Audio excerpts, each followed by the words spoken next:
Si me permiten, voy a compartirles pantalla.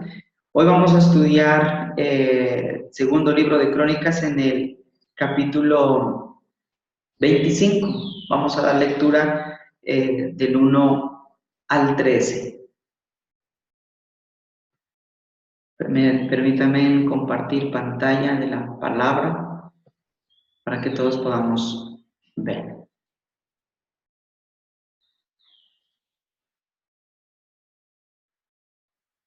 Dice la palabra del Señor: de 25 años era Amasías cuando comenzó a reinar, y 29 años reinó en Jerusalén. El nombre de su madre fue Joadán de Jerusalén. Hizo él lo recto ante los ojos de Jehová, aunque no de perfecto corazón. Y luego que fue confirmado en el reino, mató a los siervos que habían matado al rey, su padre, pero no mató a los hijos de ellos, según lo que está escrito en la ley, en el libro de Moisés, donde Jehová mandó diciendo: no morirán los padres por los hijos, ni los hijos por los padres, mas cada uno morirá por su pecado. Reunió luego Amasías a Judá y, con arreglo a las familias, les puso jefes de millares y de centenas sobre todo Judá y Benjamín. Después puso en lista a todos los de 20 años arriba, y fueron hallados 300,000 escogidos para salir a la guerra, que tenía lanza y escudo. Y de Israel tomó a sueldo por 100 talentos de plata a 100,000 hombres valientes. Mas un varón de Dios vino a él y le dijo: Rey, no vaya contigo el ejército de Israel, porque Jehová no está con Israel ni con todos los hijos de Efraín. Pero si vas así, si lo haces y te esfuerzas para pelear, Dios te hará caer delante de los enemigos, porque en Dios está el poder, o para ayudar o para derribar. Y Amasías dijo al varón de Dios: ¿qué pues se hará de los 100 talentos que he dado al ejército de Israel? Y el varón de Dios respondió: Jehová puede darte mucho más que esto. Entonces Amasías apartó el ejército de la gente que había venido a él de Efraín, para que se fuesen a sus casas, y ellos se enojaron grandemente contra Judá y volvieron a sus casas encolerizados.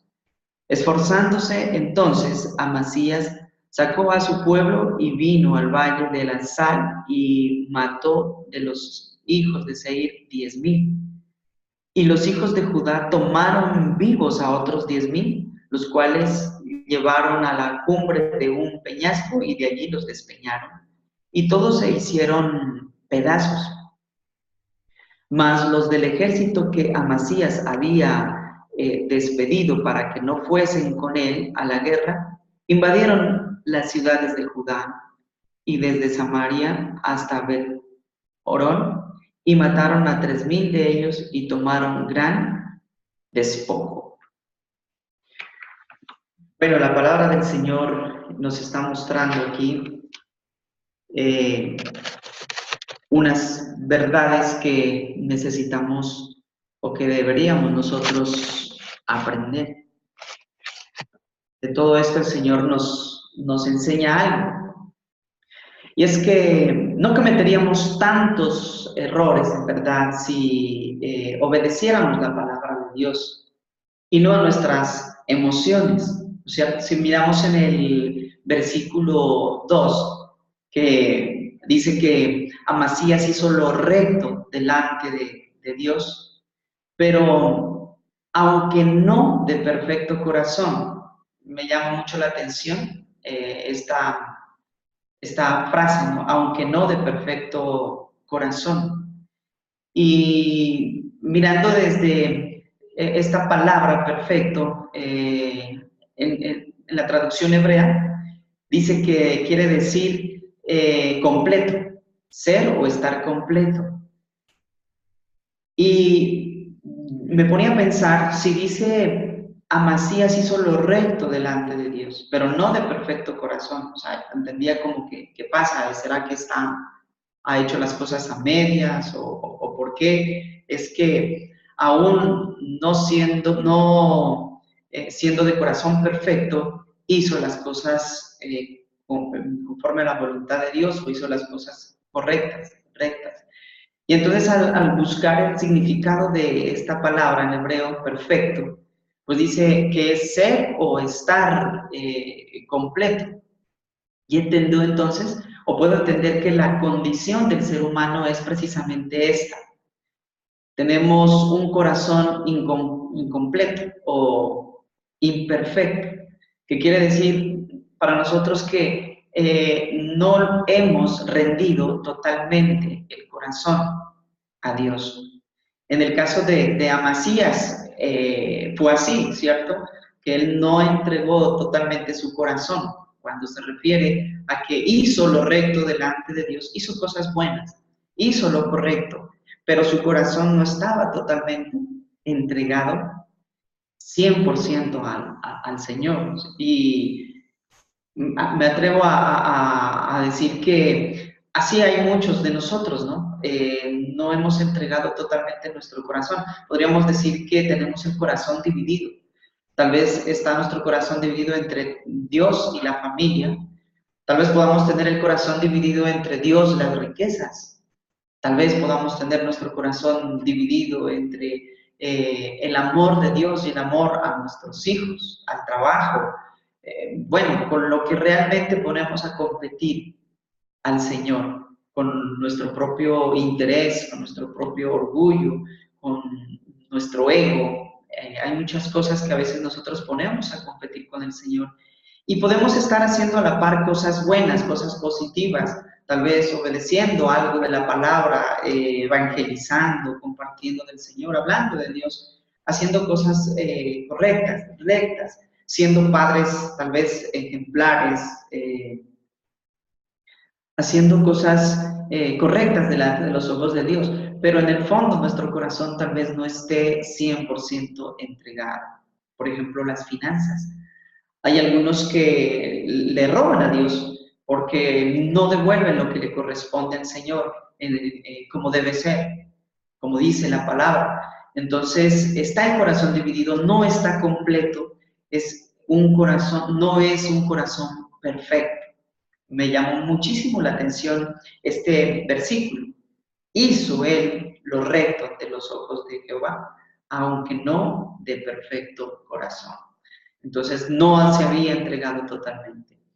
Encontramos el ejemplo en los versículos 3 y 4, ¿no? Cuando cobra venganza por la muerte de su padre, matando a los siervos y cumpliendo también la ley mosaica, que la encontramos en Deuteronomio 24:16, que dice, no morirá los padres por los hijos y los hijos por los padres, sino que cada uno morirá por su pecado, cada uno será responsable de sus actos y pagará con muerte su falta.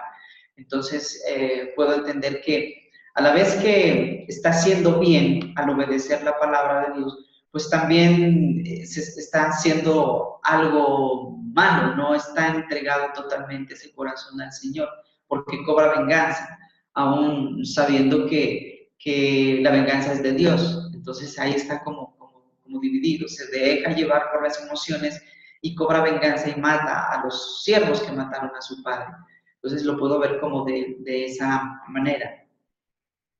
Procuremos entonces tomar las decisiones de acuerdo a los parámetros de Dios. Cada vez que vayamos a tomar una decisión, creo que el Señor nos está invitando con esta porción a que meditemos muy bien en su palabra, que dediquemos un tiempo en oración, a buscar de Él y a esperar qué nos direcciona, qué nos dice, cuál es lo mejor que podríamos hacer de acuerdo a cada circunstancia y no dejarnos llevar o deslumbrar por nuestras emociones, porque no hay nada más perverso a veces que nuestros deseos, nuestros propios anhelos del corazón, sin que sean dirigidos por el Espíritu Santo, por el Señor.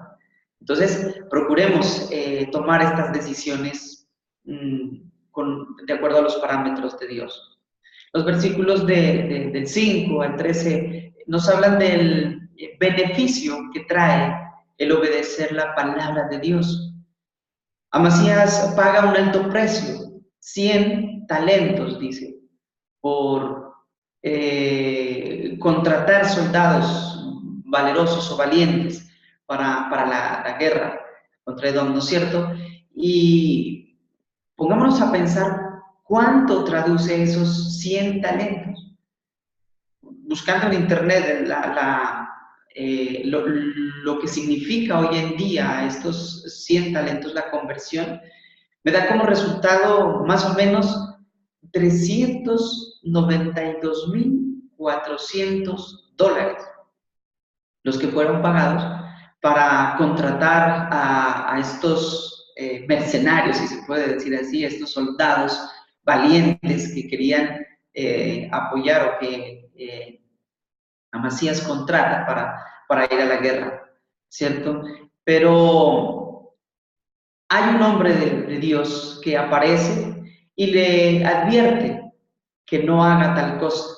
Le dice que no vaya con estos hombres, con estos soldados, porque de lo contrario Dios mismo lo iba a entregar en manos de sus enemigos. Había también ejército de Benjamín, ¿cierto? De Efraín, perdón. Había ejército de Efraín. Y el Señor le dice en la palabra, los hijos de Judá tomaron, le dice la palabra, pero en el versículo 7, pero un varón de Dios vino ante él y le dijo, Rey, que no vaya contigo el ejército de Israel, porque Jehová no está con Israel, ni con todos los hijos de Efraín. Porque si vas así, si te esfuerzas en la pelea, Dios te hará caer delante de los enemigos. Eso es lo que dice la palabra. Porque Dios tiene poder para ayudar y para derribar.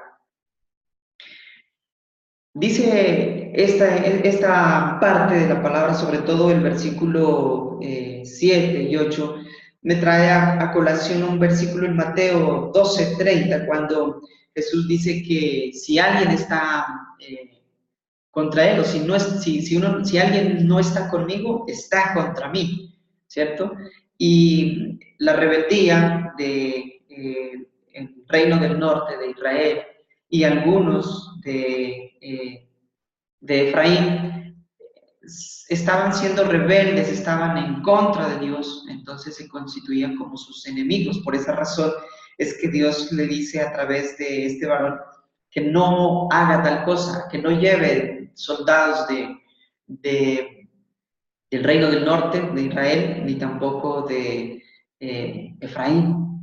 Entonces, Amasías decide sabiamente obedecer y no lleva estos soldados y los regresa, les dice, bueno, muchas gracias, pueden irse, pero antes le pregunta, ¿no es cierto? ¿Y qué es lo que vamos a hacer? Le preguntó Amasías al varón de Dios, ¿qué pues se hará con los 100 talentos que he dado al ejército de Israel? Recordemos lo que les decía, $392,400, ¿cierto? Por contratar soldados para la guerra. Entonces, llama muchísimo la atención en el versículo 9, ¿cierto? La respuesta del varón de Dios. Esa respuesta del varón de Dios que le dice, Él puede darte mucho más que eso. Me encanta esa respuesta. Y yo creo que Dios en esta mañana, a través de esta respuesta, de este pasaje, también nos está diciendo a muchos de nosotros que tal vez hemos invertido, ¿cierto? Un recurso importante, cualquiera que sea, dinero, lo que sea, en algún proyecto, en algún negocio, que tal vez para nosotros haya parecido bueno, pareciera ser que es bueno, que es próspero, pero que realmente para Dios no lo es, no está dentro de la voluntad de Dios. Entonces, la invitación aquí de parte del Señor te dice, renuncia a eso que tal vez estás planificando. Por ejemplo, como todo lo que nos ha estado hablando el Señor de los yugos desiguales, de las malas influencias. Tal vez estabas pensando en aliarte o ya te aliaste y diste parte de tus recursos para hacer un negocio, qué sé yo, para emprender un proyecto, y te das cuenta que el Señor te está diciendo, no, yugos desiguales, no, ese tipo de influencia no va a ser sana para ti. Este es el tiempo, la respuesta de Dios es que dice, si tú invertiste tanto, una vez más, dinero, tiempo, lo que sea, en este plano, en este proyecto, renuncia. Dice Dios, yo te daré más que eso. Entonces es importante, debemos renunciar si no es la voluntad de Dios, aunque suframos perjuicios, aunque suframos las consecuencias tal vez de la mala decisión, de tomar decisión a través de nuestras emociones. Entonces entendamos que la obediencia trae victoria, porque podemos ver más adelante cómo Dios le da victoria, ¿no es cierto?, a Masías por el hecho de haber renunciado a esa alta cantidad de dinero, a esos 100 talentos que pagó a estos soldados, aunque ellos se devolvieron furiosos. Y me imagino que no debe ser porque no los dejaron pelear, más bien debió ser porque sabían que podían sacar mucho más provecho, los intereses propios, porque cuando ellos peleaban, tomaban un territorio y el botín era muy jugoso muchas veces, armamento, cosas, víveres, muchas cosas que pueden tomar en las batallas. Entonces, ellos se devolvieron, dice, furiosos, mas sin embargo, también destruyeron parte de Judá. Dice, ellos se enojaron mucho contra Judá y volvieron a sus casas encolerizados. Pero en el 11 dice, Amasías se armó de valor, sacó a su pueblo, vino al valle de Elazar y mató a 10,000 de los hijos de Seir. Los hijos de Judá tomaron vivos a otros 10,000, los cuales llevaron a la cumbre de un peñasco y los despeñaron desde allí y todos se hicieron pedazos. Dios le dio la victoria a Judá a través de Amasías por haber renunciado a lo que no era de Dios, al haber renunciado a esa inversión que tal vez para él simbolizaba o significaba mucho, pero Dios le podía dar más, Dios le dio más. Así entonces nosotros debemos tener en cuenta que la obediencia trae victoria, ¿cierto? Y entender también que nuestra condición como seres humanos es que tendemos a tener nuestro corazón no perfecto, aunque hagamos cosas buenas, pero procuremos la perfección al seguir el modelo y la influencia del consumador de la fe, el autor y consumador de la fe, que es nuestro Señor Jesús. ¿Qué les parece?